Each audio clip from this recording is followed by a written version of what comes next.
Hi, this is Carlos Castillo, and you are listening to Tale of the Manticore.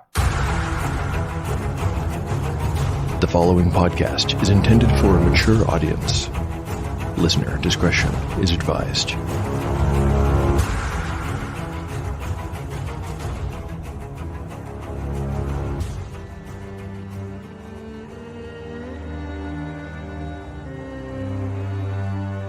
Welcome back to Tale of the Manticore, Season 2.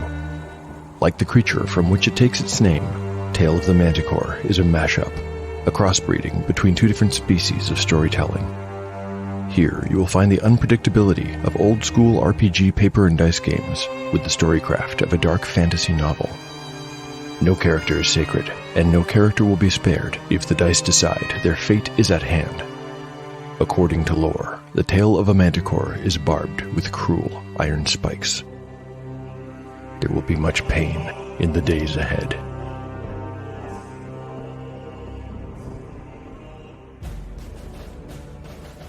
Last time on Tale of the Manticore. The last chapter begins with the PCs on their way to Mirpool on a mission to investigate the sawmill Nobre had mentioned in his coded ledger. They discuss the likelihood of Captain Bellic's association with the Weeping Eye and surmise that he is certain to be making more trouble for the church before long. When they arrive at their destination, Yellowfly gives his companions a history lesson that he claims is unfiltered by corrupt authorities and official record keepers. He tells the story of Vincis, the warrior, Daenor, the wizard, and Yumia, the spy master. They had been righteous rebels who overthrew a wicked queen a few hundred years ago. Shortly after this victory, Yellowfly explains, they disappeared. Some say into a mysterious ruin under the castle itself. When they were seen again, they had changed. Vincis was especially altered. He had become a monster of a man, and was thereafter remembered as the most brutal tyrant Camertine had ever known. King Vincis was, in turn, killed by Camertine's greatest hero, Aelward, the Silverthorn, a paladin. Although the Church of Vesaluna claimed him as one of their order, Yellowfly says that he was actually a follower of Sidal. In the second half of the episode, the companions travel to the old sawmill, and Cole finds a shaft leading into the earth, hidden inside the foundation. But unbeknownst to the party, their presence in Mirpool has been noted. Romila, the woman who escaped them at the safe house, has spotted them and knows where they have gone. She does not follow. Instead, she reports the unwelcome church members to her mistress, a powerful magic user, who summons an aberration to hunt and kill them all.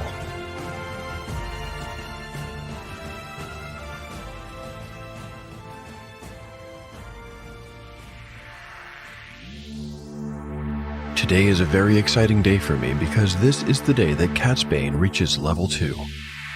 He'll get new hit points, a chance for stat increases, and, most exciting of all, a new first level spell. I'm going to save the best for last, so let's start with his new hit points. Magic users only get a d4 for their hit die, and Catsbane has no constitution bonus, so it's a straight up roll. Here goes. A 2. Not great, but the dice will do what the dice will do. His new total is 6. Next up are chances for stat increases. Let's get right into it. Will his strength increase? Yes, a 6. Catsbane's feeble score of 6 goes up to a 7. I think this might decrease his penalty. I'll just quickly check the rules. Oh, this is a surprise. I had made a mistake earlier when I assigned a -2 penalty for his original score of 6. The rules say that it should have been a -1, and the move from 6 to 7 won't change this. Well, I'm glad to have caught my error at any rate. Next up is intelligence. The roll? A 5. Only a 6 indicates a change, so that's nothing. Next is wisdom. Another 5. The dice gods are teasing me now. Dexterity. A 6! Hot dog! His 14 goes up to a 15. I'm pretty confident there'll be no change to his bonus, but I've got the rules open right here in front of me, so I'll just make sure. Yeah, okay, no change. Constitution is up next. The roll. Another 5. Finally, Charisma has a chance to go up by 1. Will it? A 2 means it will not. Still, that was a very lucky round of stat increases, and makes up for the weak hit points roll. Of course, the best part of leveling up a magic user is determining their new spell. The BX rules lists 12 spells of first level. If I get an 8 or 9 on the die, I'm going to create a new table of potential spells and roll on that. Here's why. An 8 would be a duplicate of the spell he already knows, Read Languages, and a 9 indicates Read Magic, which I make available to all my magic users as a free-to-cast cantrip or always-on ability. What I'm really hoping for is something I haven't yet seen on the show. Here's the roll. A 6. What's that? Oh, this is good. Catsbane has learned Magic Missile. I think that during the party's downtime, Catsbane realized he could increase his influence over the extraplanar creature that helps him to cast Read Languages. He spent some time writing and rewriting a kind of contract that he'll speak as part of the incantation to the new spell, and when he has the wording just perfect, he writes it in a spellbook in the language of magic. Okay, we're done with Catsbane for the moment, but since we're on the topic of level-ups, I should mention Romola's concurrent increase in power. In Tale of the Manticore, NPCs level up the same way and at the same pace as PCs. Since we met Romola in the episode that we met Catsbane, that means she levels up today as well. When she escaped the party back at the safe house, she was level 3, so as of this episode, she is level 4. But a level 4 what, exactly? Romola is an illusionist. I'm using the class as described in the Old School Essentials Advanced Rules, and it's pretty straightforward. Think of it as a magic user with a different set of spells. In rolling up her stats, there's a minor detail we need to be concerned with, and it's the minimum class requirement of a 9 in her dexterity score. This will be easy to handle. The first 9 or better I roll on 3d6 will go into dexterity. Other than that, I'm going to go with straight 3d6 rolls and only tamper with them if they really go against the character as already established. Okay, let's get to rolling and see what we get. My first roll, an 8. That goes into strength. Next, 15. Now this would have gone into intelligence and would certainly make sense there, but I absolutely need a dex score of at least 9, so 15 will be her dexterity score. Well, it's straight 3d6 from here on out. Back to intelligence. I've got an 11. That works. Jumping over dexterity to wisdom. A 9. Constitution. Another 9. And finally charisma. I've got a 12. Good rolls, and more importantly, they don't require any kind of massaging to make them work. That's what I like to see. Illusionists get a d4 for their hit die, so Romola's hit points will be determined by rolling 4d4. Whoa, I just rolled 3 4s and a 3. Romola is about as tough as a spellcaster can be, with 15 hit points. She wears no armor, but has an armor class of 11 because of her dexterity score. She only carries a dagger for a weapon, but she knows how to throw it with impressive accuracy. Romola is overall a very dangerous foe. She knows the spells Auditory Illusion, Glamour, Improved Phantasmal Force, and Blur. Now, we've already seen her use 3 of these spells, 2 at the safe house, and 1 when she was selling prayer beads in front of the Temple of Sadal in Mirpool. Blur is her newest spell. She only just learned it. You know, even though the party is not directly threatened by her and is not positioned to run into her in the very near future, I feel that Romola is shaping up to be a major villain in the story. Maybe we ought to learn a little more about this strange woman who can change her appearance as if she were a doppelganger.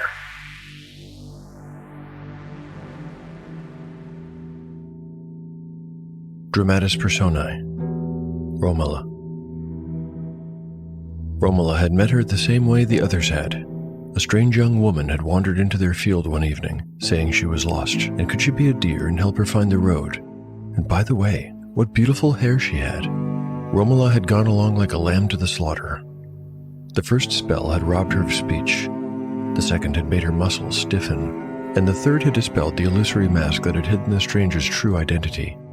In reality, she was a withered and hunchbacked crone with green bulging eyes and wispy hair the color of iron. No one had gone looking for her. There was no rescue attempt whatsoever. Long ago, the men and women of Mirpool had tried and failed to put a stop to the disappearance of their children. It was something that happened once every 3 or 4 years.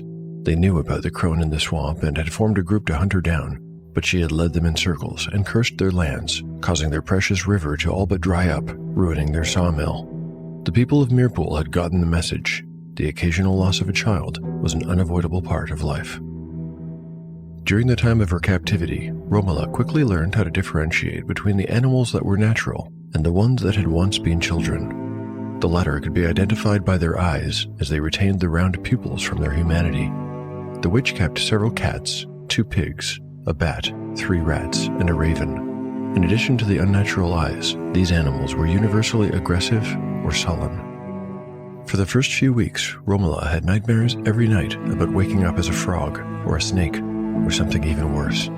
But that did not happen. She woke up in her own skin each morning, and the crone would send her on various errands to fetch water or to wash or mend clothing. Then she would talk with her, ask questions about the folk who lived in town. Romola answered as truthfully as she could. She had always had a good memory, and the witch commented on this more than once. Romola made no attempt to escape, as the weird animals were never far away and always seemed to be watching her, and with a kind of growing malice. They knew that the crone had selected her for something special. Indeed she had. Night Mother, as she preferred to be called, started to give Romola more than errands and odd jobs. She started to teach her the secrets of the swamp and how to speak with the beings who were not of this world. Night Mother was sometimes visited by these beings. They were masculine entities, and they only came at night. Sometimes she called them, other times they came unbidden and demanded her attention. Romola did not have her first visit until she was several years into study. She had only just had her first blooding, and Night Mother said it was the sign of readiness. That first visit had been terrifying and exhilarating. She had wanted more, and over the years had gotten it. Each coupling with the dark, sinewy, and faceless forms that smelled of blood and ash had given her more power. After a time, Night Mother's strange menagerie of animals stopped looking at her with hatred. Now they regarded her with deference. Romola felt happy. She did not miss home and had no desire to escape at all. She did have the idea to revisit the towns of men, however, and she shared this idea with her Night Mother. So Night Mother taught her a simple glamour, and this was Romola's first spell. It allowed her to change how people saw her face. With practice, she could look like a girl or a boy, or even someone she knew, or someone much older. After a time, she even learned how to slightly alter how people perceived the shape of her body.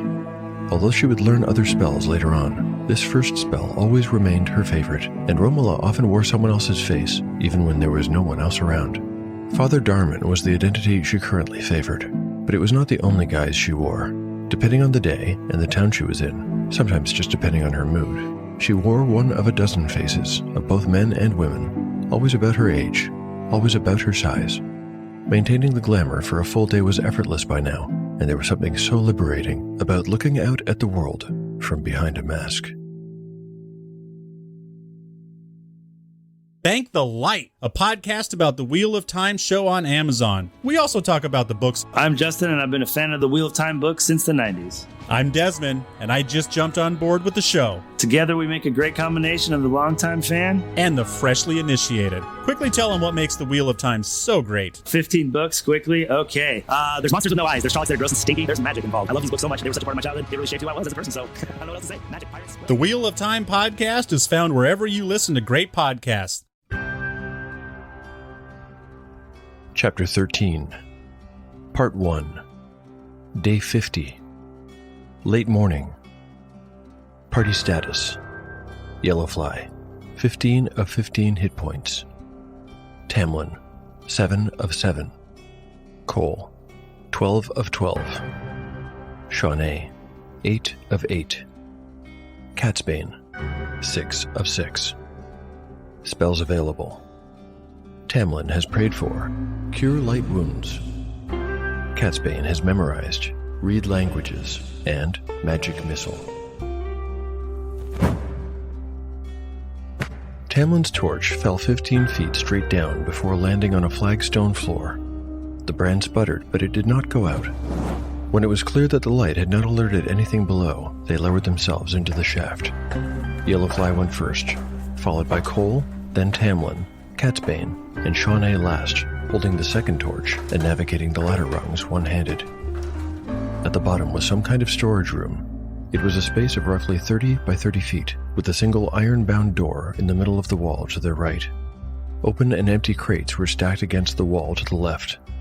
2 4-foot-tall barrels with a pair of wooden planks laid across their rims formed a makeshift table. On it were an empty wine bottle and a pair of leather cups. Yellowfly crossed the room and picked up one of the cups, sniffing it. He next picked up the wine bottle. When he tilted it, he noticed that there was still a little bit of liquid at the bottom. Shawnee was over by the crates now, holding her torch a careful distance from the wood. She ran a hand over the rough surface of one of the crates and looked at her fingers. "No dust," she whispered.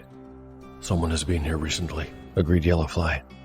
All eyes went to the single, thick wooden door, but it remained solemn and still. Shawnee crossed the floor again, handing the torch back to Tamlin as she went. She pushed her jaw-length blonde hair away from her ear as she pressed it against the wood of the door. Her eyes closed in concentration. Nothing. Apart from their torches, she couldn't hear anything at all. Yellowfly looked at Cole and pointed at the door with his chin, drawing his longsword. Cole readied his hatchet in his right hand and gripped the door's handle in his left. Shawnee got out of the way, drawing the short sword she had taken from Ratleg in the basement of the Fallfallow Inn. Cole's eyes flicked from one companion to the next, letting them know to be ready. Then he pulled the door open. Immediately, the storage room filled with the unmistakable smell of rotting meat. Cole pulled back instinctively, making a face of disgust, before squinting beyond the threshold. Past the door was a straight hallway. It ran 40 feet in a straight line before terminating at another door, identical to this one. The left wall was interrupted by yet another door, but it was slightly ajar. It opened away from them, into the space beyond. Shawnee looked at Yellowfly and made a gesture with her free hand, a balled fist with the first and second fingers stiffly pointing down. Her eyebrows raised in question, and after a moment's consideration, Yellowfly nodded.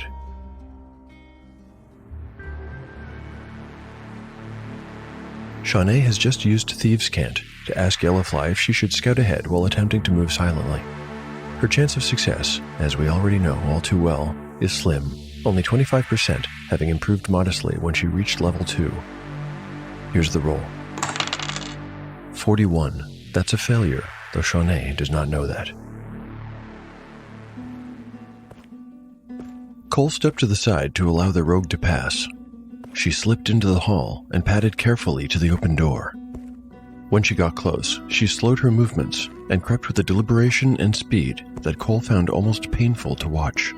He gripped his hand axe more tightly in anticipation and found that his hand was sweaty. Up ahead, Shawnee reached out for the door.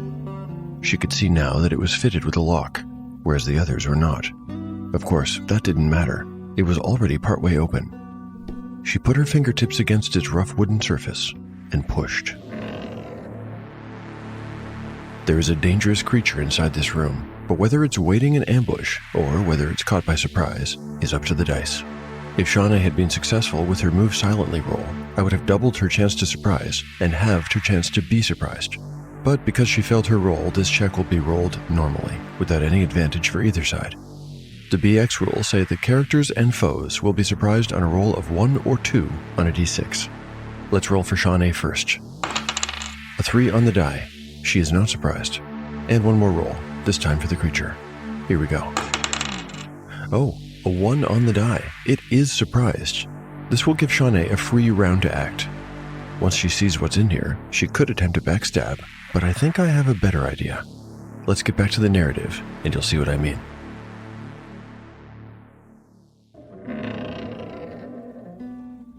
She wasn't exactly sure what she was even looking at after the door had swung open. The room was just a cell, a 10-foot by 10-foot cube, featureless save for a pair of iron rings fixed to the back wall that supported a manacled corpse.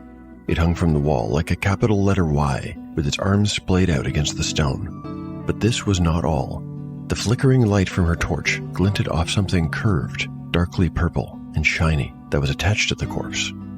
An instant after the light fell across it, it moved, undulating, rippling, wave-like across the corpse's torso.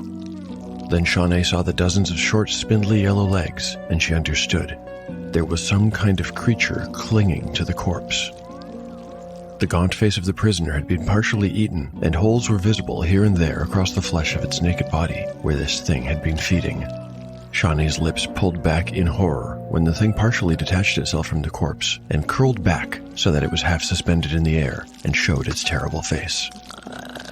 It made her think of a centipede and a crayfish all at once mixed together. The insect-like head had 2 multifaceted, almond-shaped eyes and 8 whip-like appendages spilling from where the mouth should have been. They writhed in constant motion like worms, as if they sensed her presence, independent of the creature.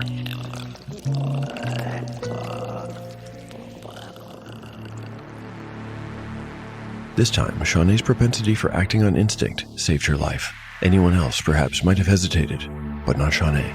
She snatched at the door handle and yanked it toward her, slamming the door shut just as the carrion crawler shot forward to attack. The creature you're describing is known as the carrion crawler.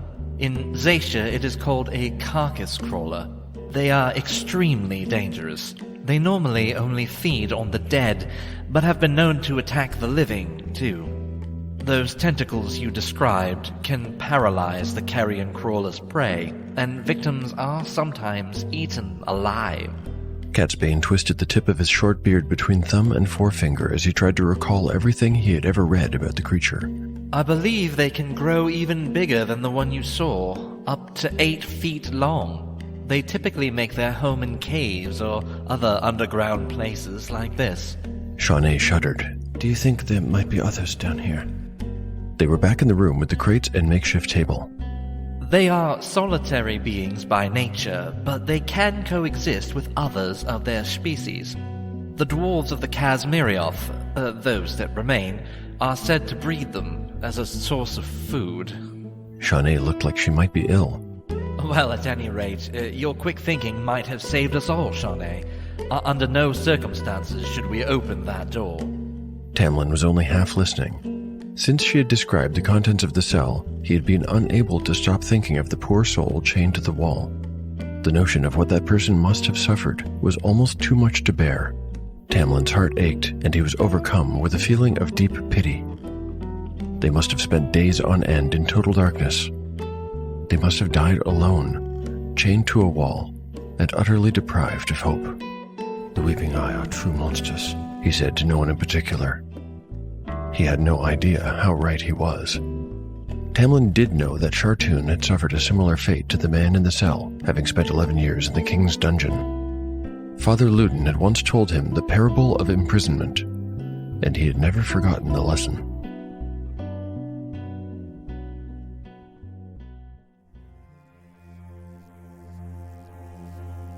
At first there was only the shock of deprivation and the physical pain that accompanied thirst, hunger, exhaustion, and abuse from the prison guards.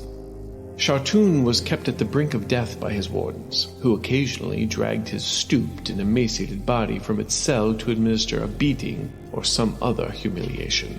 Their creativity in these endeavors was impressive in its range and inhumanity. In his second year, Shartoon tried to maintain his sanity by imagining he was somewhere else, sitting on a yellow field of grass beside a gurgling brook, walking through a birdsong-filled woods, or snug and warm in the house where he grew up, his mother and father close at hand and smiling down at him with love in their eyes. In the third year of his captivity, Shartoon abandoned these reveries and succumbed to anger. He cursed his guards and feebly fought back when they pulled him from his cell to make sport. He spat in their faces and beat his fists against the walls of his cell. An entire year was lost to blind wrath and the desire for revenge. In the fourth year, the middle year of his sentence, he ceased his yelling and ranting and turned to pleading. He tried to bargain with the guards. He offered to inform on his friends. He made indecent offers that would have shamed his former self. The guards laughed at him, mocked his efforts, and ultimately left him to endure his misery alone. In the fifth year, Shartoon wished only for his own death, but even this was denied to him. Then, in the sixth year, something inside him changed. He saw that his sentence was nearly over and felt the alien sensation of hope for the first time since his incarceration. Hope turned to acceptance, and then to revelation. Something had unlocked in his heart, and his soul flooded with wisdom, understanding, and peace. By the time the seventh and final year arrived, Shartoon no longer wanted to leave the Emperor's dungeon. They had to drag him from his cell and throw him into the street, a free man, against his will. Now, Tamlin, Shartoon learned a very precious lesson while in prison. I'd like you to think over this story, and the next time we meet, You tell me what you think it was.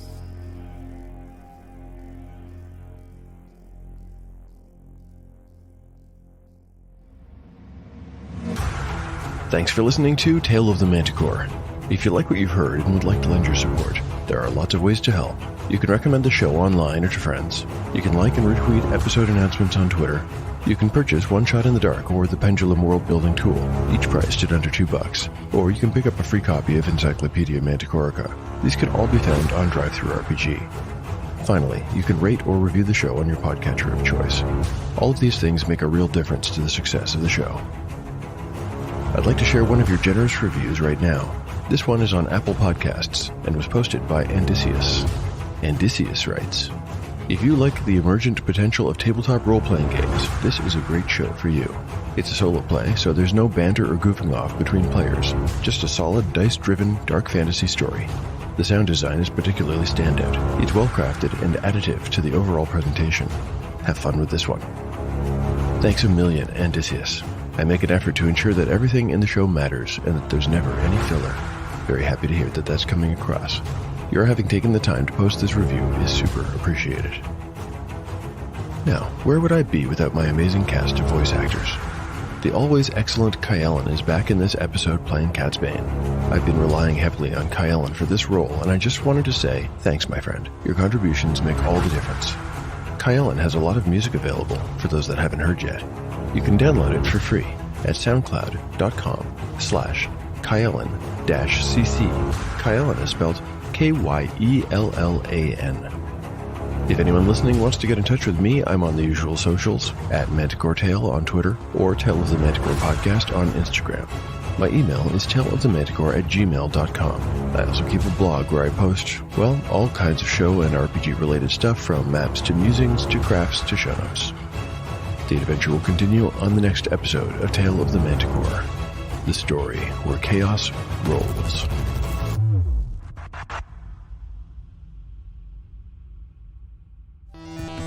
Hey Jim, have you heard that new podcast where those two silly guys talk about D&D?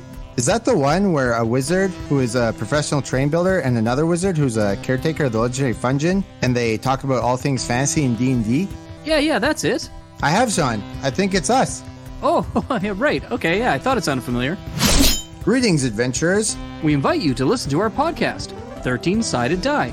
Our goal is to entertain you with our fun and in-depth discussions about D&D, fantasy, and everything in between.